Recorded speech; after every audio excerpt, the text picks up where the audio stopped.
नमस्कार। श्रीमद् भगवत गीता अध्याय 8 अक्षर ब्रह्म योग। मनुष्य अपने हित के लिए, अपनी जिह्वा स्वाद के लिए किसी भी निर्जीव का भक्षण करता है, यह कहकर कि वह उसके स्वास्थ्य के लिए और उसके परिवार के स्वास्थ्य के लिए अति उत्तम है। मगर सोचने वाली बात यह है कि क्या किसी को मारकर, वो भी निर्जीव को, क्या किसी का भला हो सकता है? चलिए मान लेते हैं कि थोड़े समय के लिए स्वास्थ्य अच्छा रहेगा, मगर क्या ऐसा हो सकता है कि जिस निर्जीव को खाया गया है, उसे मारते वक्त उसने दुआएं दी होंगी?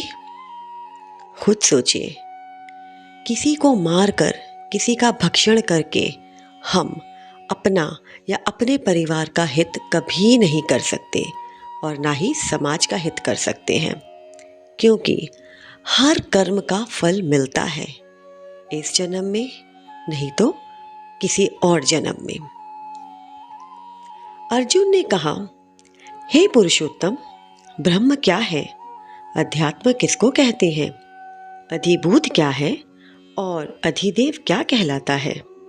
हे मधुसूदन, अधियज्ञ क्या है और इस देह में अधिदेह कौन सा है? मरने के समय स्थिर चित्त वाले लोग तुमको कैसे जान जाते हैं? श्री कृष्ण भगवान बोले, जो अक्षर अविनाशी और परम श्रेष्ठ है, वही ब्रह्म है। प्रत्येक वस्तु का स्वभाव अध्यात्म कहलाता है और समस्त चराचर की उत्पत्ति करने वाला जो विसर्ग है, वही कर्म है। जो देह आदि नाशवान वस्तु है, वही अधिभूत कहलाती है। विश्व रूप जो विराट पुरुष है, वही अधिदेव है। और हे पुरुषों में श्रेष्ठ, इस देह में मैं अधियज्ञ हूं। अंतकाल में जो मेरा ध्यान करता हुआ शरीर त्यागता है, वह निसंदेह मेरे शरीर को ही पाता है। हे कुंती पुत्र, अंत समय में मनुष्य जिस वस्तु का स्मरण करता हुआ शरीर त्यागता है, वह उसी को पाता है। इस कारण तुम सदैव मुझ में ही मन को लगाकर मेरा ही स्मरण करते हुए संग्राम करो। तुम निसंदेह मुझको ही आ मिलोगे। हे पार्थ, अभ्यास रूप योग से युक्त हो दूसरी ओर न जाने वाले मन से सदा चिंतन करता हुआ पुरुष परम और दिव्य पद को ही प्राप्त होता है। अतएव जो अंत समय में मन को एकाग्र कर भक्ति पूर्वक योगाभ्यास के बल से दोनों बाहों के मध्य भाग में प्राण को चढ़ाकर सर्वज्ञ अनादि संपूर्ण जगत के नियंता, सूक्ष्म से भी सूक्ष्मतर, सबके पोषक अचिंत्य स्वरूप सूर्य के समान प्रकाशवान, तमोगुण से रहित परम पुरुष का ध्यान करता है, वह उसको मिलता है। वेद के जानने वाले जिसको अक्षर कहते हैं, वीतराग होकर सन्यासी जिसमें प्रवेश करते हैं तथा जिसको चाहने वाले ब्रह्मचर्य का आचरण करते हैं, उस परम पद को तुमसे संक्षेप में कहता हूँ। जो सब इंद्रिय द्वारों को रोककर मन को हृदय में धारण कर प्राण को मस्तक में ले जाकर समाधि योग से स्थित ओम इस अक्षर का उच्चारण करता हुआ जो देह को त्यागता है, उसे मोक्ष रूप उत्तम गति प्राप्त होती है। हे पार्थ, जो मुझ में ही मन लगाकर नित्य प्रति मेरा स्मरण करते हैं, उन सदैव स्मरण करने वाले योगियों को मैं बहुत सुलभ रीति से प्राप्त होता हूँ।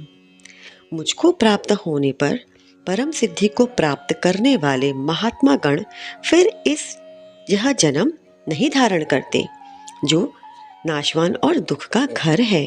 हे अर्जुन, ब्रह्मलोक पर्यत्न जितने लोग हैं, वहां से लौटना पड़ता है, परंतु मुझ में मिलने से फिर जन्म नहीं होता।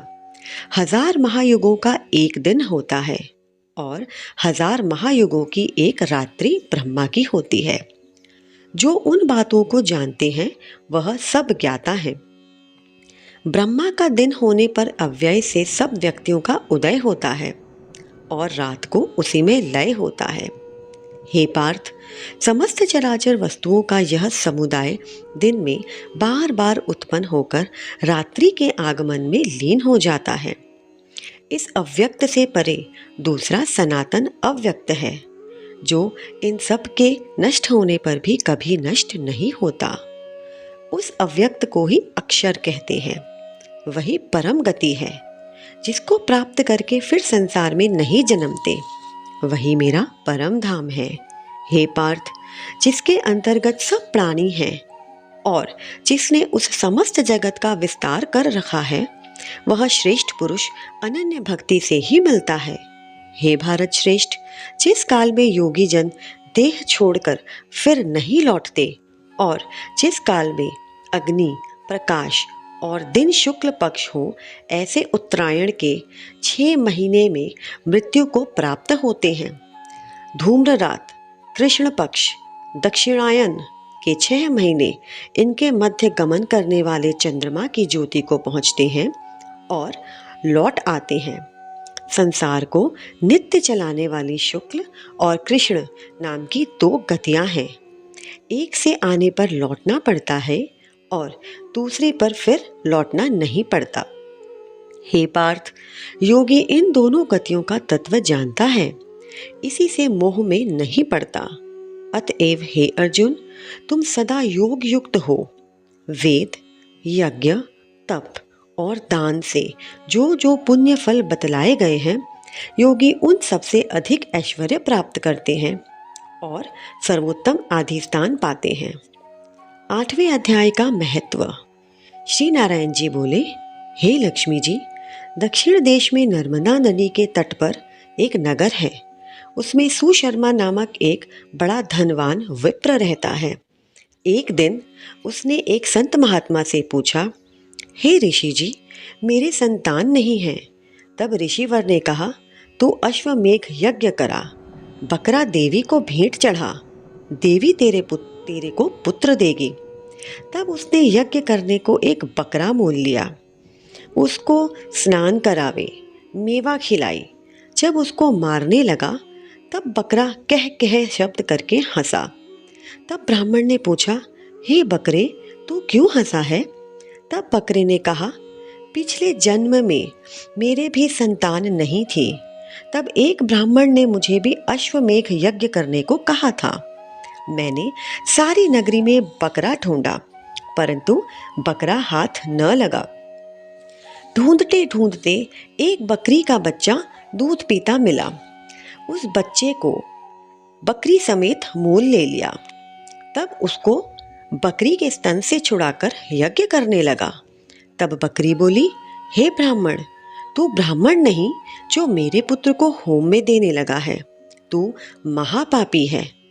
क्या यह कभी सुना है कि पराये पुत्र को मारने से किसी ने पुत्र पाया है? तू अपनी संतान के लिए मेरे पुत्र को मारता है। वह बकरी बहुत कुछ कहती रही, पर मैंने होम किया। तब बकरी ने श्राप दिया कि तेरा गला भी इसी भांति कटेगा। ऐसा श्राप देकर वह बकरी तड़प तड़प कर मर गई। कुछ समय बाद मेरा भी काल आया। मेरे कर्मों के कारण मुझे नरक की आग में तपाया गया। फिर नरक भोग कर अनेकों योनियों में जन्म लेकर महान दुख भोगता रहा। अब बकरे का जन्म पाया। तब मुझे एक बाजीगर ने मोल ले लिया। अब सुख पाऊंगा, किंतु तू छुरी लेकर मारने लगा। तब ब्राह्मण ने कहा, हे बकरे, तुझे भी जान प्यारी है। अब मैं अपने नेत्रों से देखी हुई कहता हूँ। कुरुक्षेत्र में चंद्र सुशर्मा राजा स्नान करने आया। उसने ब्राह्मण से पूछा, ग्रहण में क्या दान करूं? उसने कहा, हे राजन, काले पुरुष का दान कर। तब राजा ने काले लोहे का पुरुष बनवाया, नेत्रों की जगह लाल जड़वा सोने के आभूषण पहनाकर तैयार किया। तब वह काला पुरुष कह कह शब्द करके हंसा। राजा डर गया कि कोई बड़ा अवगुण है जो लोहे का पुरुष हंसा। तब लोहे के उस काले पुरुष ने ब्राह्मण को कहा, हे ब्राह्मण, तू मुझे लेगा? तब ब्राह्मण ने कहा, मैंने तेरे सरीखे कई पचाए हैं। तब काले पुरुष ने कहा, तू मुझे वह कारण बता जिस कारण से तूने अनेक दान पचाए हैं। तब विप्र ने कहा, जो गुण मेरे में है सो मैं ही जानता हूँ। तब वह काला पुरुष कह कह शब्द कर फट गया। उसमें से एक कालिका की मूर्ति निकल आई। तब विप्र ने श्री गीता जी के 8वें अध्याय का पाठ किया। उस कालिका की मूर्ति ने सुनकर देह पलटी। जल की अंजलि भर उस विप्र ने मूर्ति पर जल छिड़का। जल के छिड़कने से तत्काल उसकी देह देवदेही पाई। विमान पर बैठकर बैकुंठ को गई। तब राजा ने कहा, तुम्हारे में भी कोई ऐसा गुण है जिसके शब्द से मैं भी अधम देह से छूट पाऊं? तब उस विप्र ने कहा, मैं वेद पाठी हूँ। उस नगर में एक साधु भी गीता पाठी था, जिससे 8वें अध्याय का पाठ सुनकर राजा की देह पलटी। तब राजा दिव्य देह पाकर बैकुंठ को गया और कहता गया, हे ब्राह्मण, तू भी गीता का पाठ कर, तुम्हारा भी उद्धार होगा। तब वह ब्राह्मण श्री गीता जी का पाठ करने लगा। 8वां अध्याय समाप्त। नमस्कार।